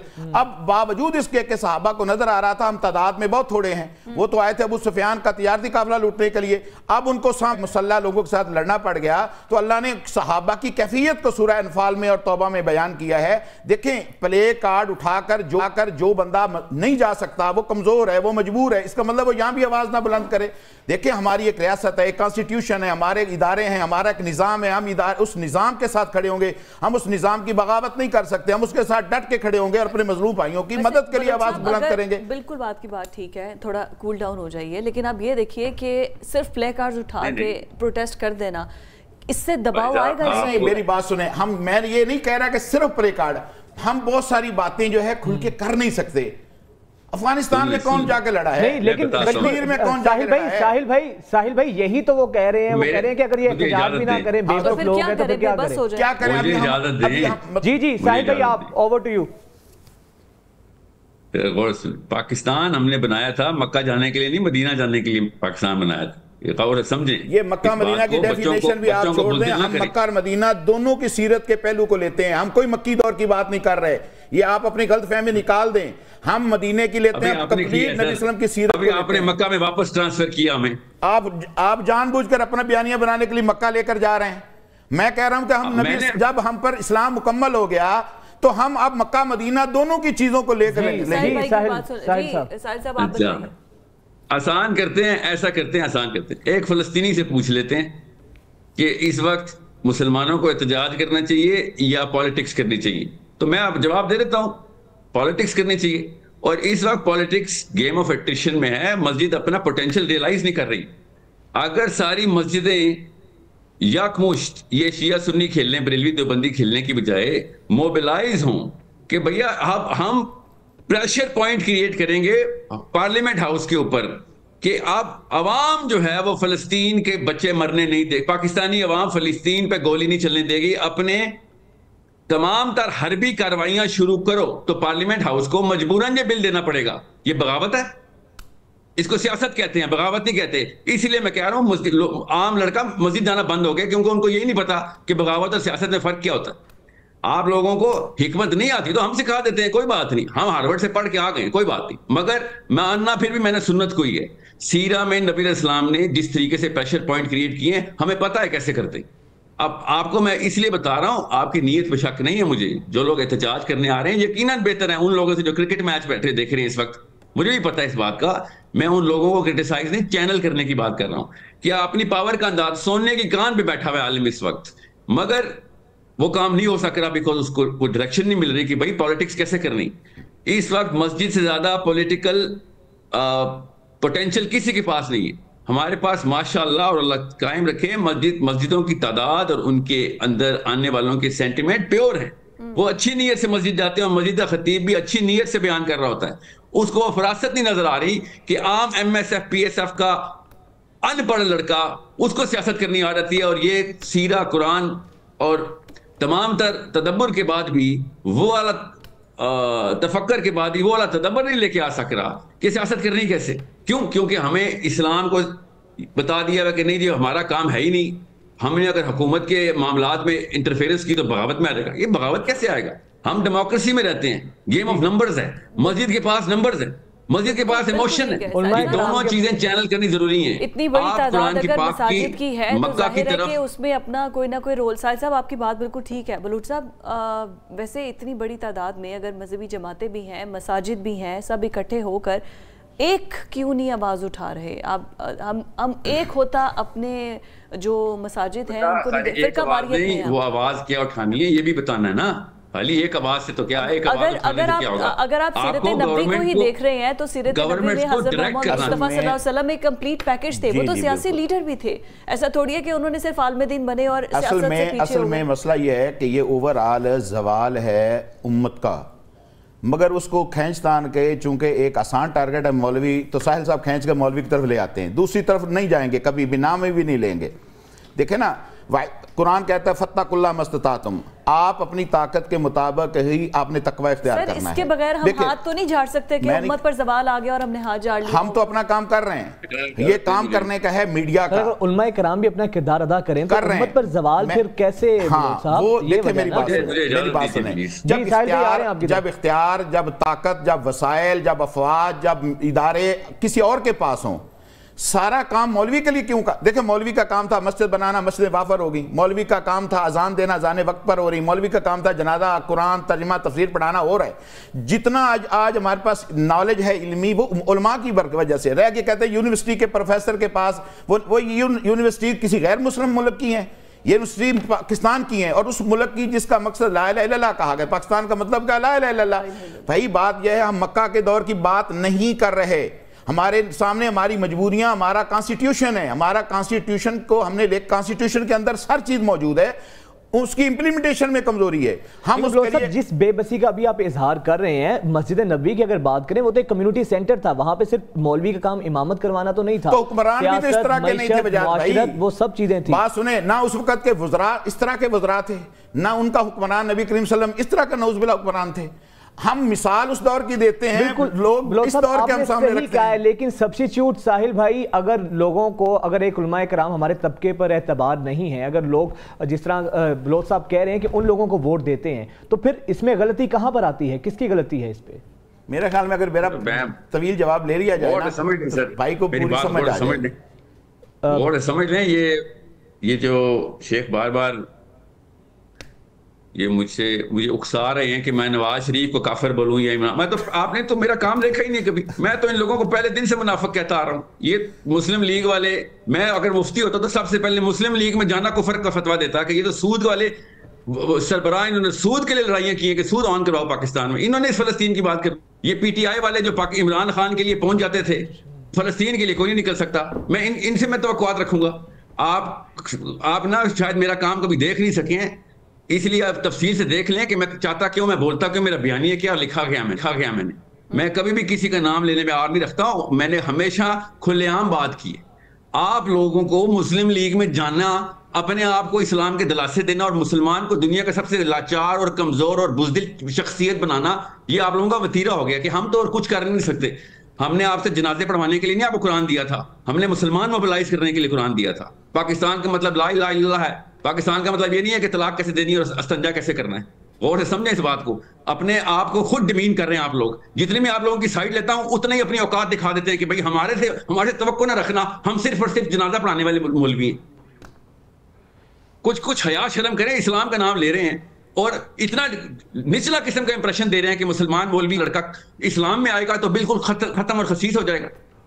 और नवाज शरीफ और शेख रशीद और इमरान खान जाके बताएंगे कि दुनिया में इस्लाम का नाम कैसे रोशन करना है, बदनाम कैसे करना है। ये हमारी बेशर्मी है कि हमने इन लोगों को इतनी औकातें दी हैं कि पार्लियामेंट हाउस में बैठे हैं लोग और इनकी शक्लें और अकलें, ना इनको कलमा पढ़ना आता है, ना इनको सीरा का लफ्ज पता है, ना इनको कुरान की कोई आयत का पता है। और ये डिसाइड करेंगे कि इस्लामी जमहूरियत पाकिस्तान में मेरे और मेरे बच्चों का मुस्तकबिल इस्लामी तौर पर कैसा होगा, या फलस्तीन के बच्चे के लिए क्या करना है। साहिल साहब आपकी बात माने तो सही, ठीक है बलोच साहब, बात उनकी भी ठीक है कि हमने किसी पॉलिटिकल पार्टी की साइड तो नहीं ले रहे। उन्होंने ओपनली कह दिया है कि मैं तो इनको भी कंडेम कर रहा हूँ जितना आप पे वो कंडेम कर रहे हैं। ये एक आम पाकिस्तानी की आवाज़ है जिसको शऊर है, जो बाशऊर है, जो सियासत को भी समझता है, मुआशरत को भी समझता है और दीन को भी समझता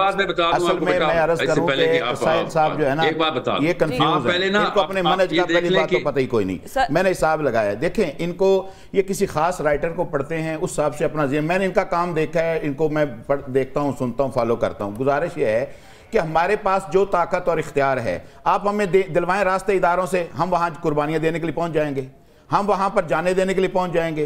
फिर रास्ते तो देने आपके स्टेट ने, स्टेट अगर नहीं रास्ते दे रही, मैं कह रहा हूं कि ओवरऑल पूरी उम्मत के ऊपर जवाल है। और नबी सल्लल्लाहु अलैहि वसल्लम ने फरमाया कि इसाबतान मिन उम्मती अहरज़हुमुल्लाहु मिनन नार, इसाबतुन तक़दुल हिंद व इसाबतुन तकूना मा ईसा इब्न मरियम। दो गरोह क़यामत से पहले ऐसे आएंगे कि जो दोनों ही, जो हिंद के साथ लड़ेगा अल्लाह के दीन के गलबे के लिए, वो भी जन्नत में बगैर हिसाब के जाएगा, और जो ईसा अलैहिस्सलाम के साथ मिल के जिहाद करेगा और दज्जाल से लड़ेगा वो भी बगैर हिसाब के जाएगा। और यहाँ पर हज़रत अबू हुरैरा रज़ियल्लाहु तआला अन्हु ने जब ये सवाल किया तो उन्होंने ख्वाहिश फिर की, या रसूलल्लाह काश कि मैं इसमें आपने फरमाया अगर तू जिहाद में शरीक हो जाता तो सबसे अफजल शहीद होता। बात यह है हमें सारी चीज़ों का पता है। देखें साहिल भाई, आपकी बात मैं कहता हूँ ओवरऑल उम्मत का मसला है। देखिए सबसे पहले जिहाद फ़र्ज कहाँ होता है? उस इलाके वालों के ऊपर जहाँ ये काम कुफर और मुशरिकों की कश्मकश कन्फ्लिक्ट शुरू हो जाए, फिर उसके पड़ोस में, फिर उसके पड़ोस में। पाकिस्तान तो वहाँ से 5000-6000 मील दूर है, मगर हम उसको फ्री नहीं कर रहे। हम कहते हैं कि हमारे इदारों का, हमारे हुक्मरानों की जिम्मेदारी है कि वो आगे बढ़ें, हमसे मदद मांगे, हम अपनी जाने, माल, औलाद हर चीज़ देने के लिए तैयार हैं। अगर वो नहीं देते तो हर वक्त इनको मुनाफिक कहने की बजाय, अफगानिस्तान देखिए दुनिया की 200 पर ताकतों से आजाद हुआ है, क्या वो पाकिस्तान की मदद के बगैर हुआ है? सबसे पहले अपनी इस्लाह हमें करनी चाहिए। हर वक्त अपने इदारों को, इन सियासतदानों को छोड़ें। हम नहीं उनकी कोई बात कर रहे, हम उनमें कोई जाए ना जाए, हम ये नहीं बात कर रहे। बात सिर्फ ये कर रहे हैं कि हकायक, रियलिटी बेस के ऊपर आप हमेशा तबसरा फरमाएं। आपको, उम्मत को हमें वो चीज देकर जानी चाहिए कि जो हम कर सकते हैं। जो नहीं कर सकते आप बढ़ के मार रहे हैं। ये जंग आज महीना होने को है, कितने मुल्क बढ़ के मार रहे हैं, वो कर क्या रहे हैं? आप चाहते हैं कि हम भी सिर्फ पाकिस्तान भी बढ़ के मारना शुरू कर दें? जी साहिल भाई जवाब दें। सर मैं आपको दोबारा से रिपीट कर देता हूं, एट्रिशन का गेम ऑफ एट्रिशन कहते हैं किसको? हमारे पास न्यूमेरिकल पावर है। मस्जिद के अलावा वो पोटेंशियल किसी और इदारे में नहीं है जो अवाम को मोबिलाइज कर सकता है। आप आए मेरे पीछे आज जुमा पढ़े, मैं 4 जुमे हो गए जो इस मौजू पर बयान कर रहा हूं। पूरी हिस्ट्री मैंने अक्सा की और हिरकल टेंपल अव्वल की, सेकंड की, थर्ड की, सारी चीजें मैं बयान कर रहा हूं। हमें कोई दिखाए ना सुनाए ना, तो इसका मतलब काम कुछ नहीं कर रहा। सर आप, मुझे पता है सर आप बयान कर रहे होंगे। मैंने पहले कहा आपकी नीयत पे किसी को शक नहीं है, आपको सियासत नहीं आती, ये बता रहा हूं। बस इतनी सी बात समझ लें आप। शेख रशीद जैसे बंदे को सियासत आ गई, इमरान खान जैसे बंदे को आ गई है, नवाज शरीफ जैसी मखलूक को आ गई है, मगर मौलवी को नहीं आ रही। ये गलती कर रहा है। तो क्या मौलवी के पास बसीरत बसारत नहीं है, मामला फहमी नहीं है साहिल भाई? देखें, मुझे नहीं ये लफ्ज समझ आया मामला फहमी किसे कह रहे हैं आप, मगर आपको मैं बता रहा हूं पार्लियामेंट हाउस में भी इंतजार हो रहा था कि पाकिस्तान के मेन स्ट्रीम रिव्यूज क्या हैं, तो उन्होंने देखा कि मौलवी साहब ही थे जिनसे उम्मीद थी, वो तो चारपाइयों के नीचे छुप गए हैं, दुआएं कर रहे हैं। गौर से समझें, इन लोगों को भी अपनी कुर्सियां चाहिए, नवाज शरीफ को अपनी कुर्सी चाहिए। दुख हुआ, गलत कर रहे हैं। सेनेटर जो वहां बोले हैं 2-3, वो सेनेटर वही बोल रहे हैं जो दीनी जमातों के नुमाइंदे थे। और कौन सा सेनेटर वहां पर बोला है जो दीनी जमातों के? साहिल साहब सेनेटर थे, आप उनको देख लें। फतवे इशू करवाने चाहिए थे पाकिस्तान की गवर्नमेंट को, पाकिस्तान की गवर्नमेंट को प्रेशर डालने के लिए नंबर्स चाहिए होते हैं, और नंबर्स उलमा किराम के पास थे कि फतवा इशू किया जाए। आम लड़की जान देने के लिए तैयार है, इसमें कोई शक नहीं है मुझे। सबसे पहली जान दाढ़ी वालों नहीं देनी है, मुझे भी पता है इस बात का। आप क्या समझ रहे हैं, मुझे पता नहीं है, मेरी उम्मीद है आपके लम यूनिवर्सिटी के बच्चे आएंगे। साहिल भाई इजाजत देंगे? देखिए, हमास के लीडर ने शुक्रिया पाकिस्तान का अदा किया है, तो एक मजहबी जमात का नाम लेकर अदा किया है। सर हमने वाइंड अप करना है। साहिल साहब आप बात कंप्लीट कर लीजिए, आखिरी लास्ट नोट दे दें सर। बात यह है कि एक तो क्रिस्टल क्लियर एजुकेशन मुसलमान यूथ की जरूरी, ये नहीं है कि फ़लस्तीन और इसराइल के हिस्ट्री क्या है, वो तो ठीक है, बाय प्रोडक्ट जरूरी है देना। क्रिस्टल क्लियर एजुकेशन मुसलमान की जरूरत है पाकिस्तान में कि बेटा जब भी वक्त पड़ेगा आपकी कौन कौन सी 2-3 स्ट्रेटजी उसी वक्त एक्टिवेट हो जानी चाहिए। Government of Pakistan should be afraid of people of Pakistan कि ये मुसलमान हैं, इस्लाम चाहते हैं, हम जितनी मर्जी 2 नंबरी करें इनके साथ, जब दुनिया में वक्त आएगा इस्लाम का सबसे पहले ये हमारे ऊपर चार्ज होंगे कि भाई साहिल भाई आपकी बात आ गई। जी बिल्कुल ठीक, लास्ट नोट ब्लो साहब। देखिए, मेरी बात गुजारिश ये है कि साहिल साहब ओवरऑल बात अच्छी कर रहे हैं। ये ज़वाले उम्मत है, पूरी उम्मत का मसला है, ये अकेले पाकिस्तान के मौलवी का मसला नहीं है। बात यह है कि हमें चाहिए कि हम इसका कोई हल निकालें। देखिए, हमारे हुक्मरानों को चाहिए, हमें प्रेशराइज करना है अपने हुक्मरानों को, अपने इदारों को, अपने निज़ाम को चाहिए कि वो कुछ ना कुछ करें। देखें, अब तक इसराइल के साथ 3 गैर मुस्लिम मुल्कों ने तो उनके सफ़ीरों को भगा दिया, सफारतखाने बंद कर दिए। किसी मुसलमान मुल्क ने जुर्रत की है, उनको करनी चाहिए। नंबर 1 उर्दन ने कर दी है। नहीं अच्छा किया, अगर उर्दन ने कर दिया अच्छा किया। लेबनान की तरफ से भी कल कर दिया गया है, मुझे ये खबर भी आ रही, मगर आगाज किसने किया है? गैर मुस्लिम मुल्कों ने। अच्छी बात है, मुसलमान भी करें। अगली बात कि इनको चाहिए कि उनकी प्रोडक्ट का वो करें, बाइकाट करें। उसके अलावा जो फिजाई हदूद इसराइल पूरी दुनिया के मुसलमानों को इस्तेमाल कर रहा है, बंद करें। और सर बिल्कुल, और इस तरह पेट्रोलियम जैसा और बाकी मादनियात जो हमारे पास इतना बड़ा हथियार है वो बंद करें, उसी वक्त सारा यही वो इकदाम है जो करने चाहिए। शुक्रिया साहिल अदीम आपका और हफीजुल्लाह बलोच साहब, आप दोनों का बहुत शुक्रिया। नीयत पे किसी की शक नहीं है, लेकिन मामला अगर मसला है तो कहीं ना कहीं इख्तिलाफ राय जो है वो तरीका कार पर है। यही तो इस टाइम पर इख्तिलाफ राय का बनता नहीं है। इस टाइम कॉन्सेप्ट क्लियर करके सब कुछ पीछे छोड़ के एक पॉलिसी अपनाने की जरूरत है। हमें जाना ब्रेक पर, स्टे विद अस।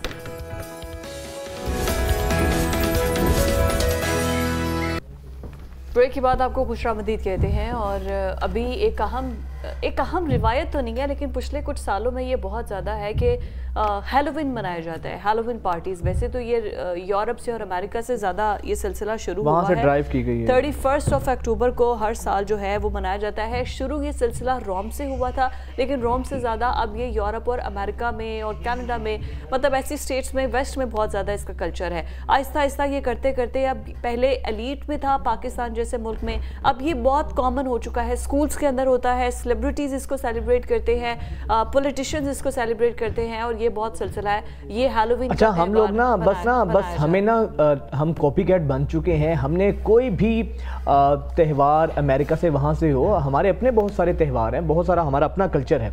अच्छा, इस वक्त ना हैलोवीन ठीक है, अगर आम हालात हों, अगर आप लोग उसको मना भी रहे हैं, उसमें कोई ऐसा कबाहत भी नहीं है। अरे लेकिन बाहर के ममालिक में नहीं मनाया जा रहा, गजा और फलस्तीन इन हालात के अंदर, बिल्कुल इन हालात के अंदर जहाँ पर पूरी उम्मत मुस्लिमा क्या बल्कि जो दूसरे गैर मुस्लिम ममालिक के लोग हैं वो ये त्यौहार नहीं मना रहे हैं, वो अपने जो अवार्ड्स हैं, अपने जो अचीवमेंट्स हैं, उनको डेडिकेट कर रहे हैं मजलूम फ़लस्तीनियों के नाम।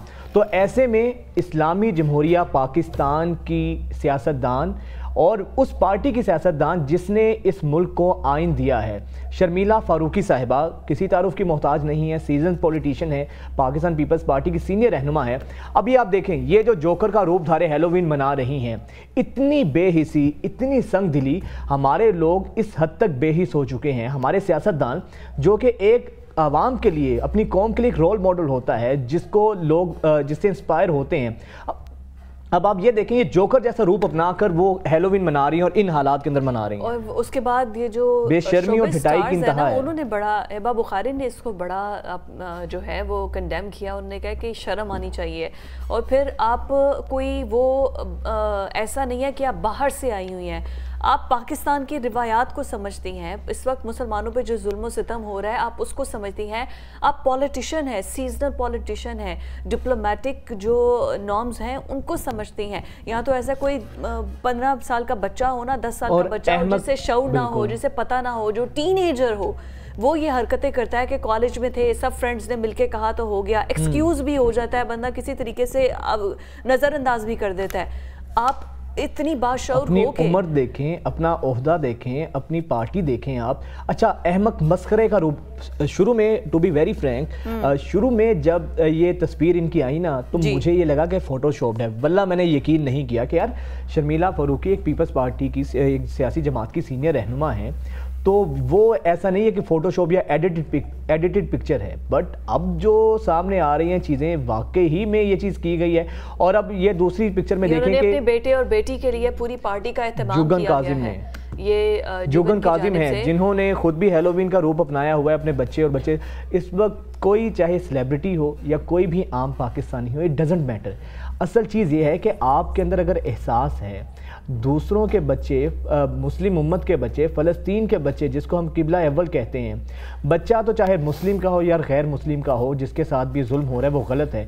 इन हालात के अंदर जब हर शख्स जो है दुखी है, हर शख्स जो है फ़लस्तीन के मामले को लेकर तकलीफ़ में मुब्तला है, तो ऐसे में आप लोगों का मनाना एक ही चीज़ जाहिर करता है कि हम लोग, बड़ी प्यारी क्लेरिफिकेशन दी है। उनसे पूछा गया कि आप क्यों ऐसा कर रही हैं, ये वीडियो में आप देख भी सकते हैं, अपने हस्बैंड के साथ, बच्चों के साथ वो सेलिब्रेट कर रही हैं। तो उन्होंने कहा मुझे पता है इस वक्त दुनिया जल रही है और बहुत बुरे हालात है, तो बच्चों को ना इस तरफ से नज़र हटाने के लिए कि उनको पता ना चले कि क्या कुछ हो रहा है, हम नहीं चाहते कि बच्चों पर इसका इम्पैक्ट आए, तो इस वजह से हमने ये खुशी का त्यौहार जो है वो, जब आपके दिल में एहसास ख़त्म हो जाए ना, जब दर्द ना हो, जब आपके अंदर इंसानियत की आखिरी रमक भी ख़त्म हो जाए, तो फिर आप वजाहतें देते रहें।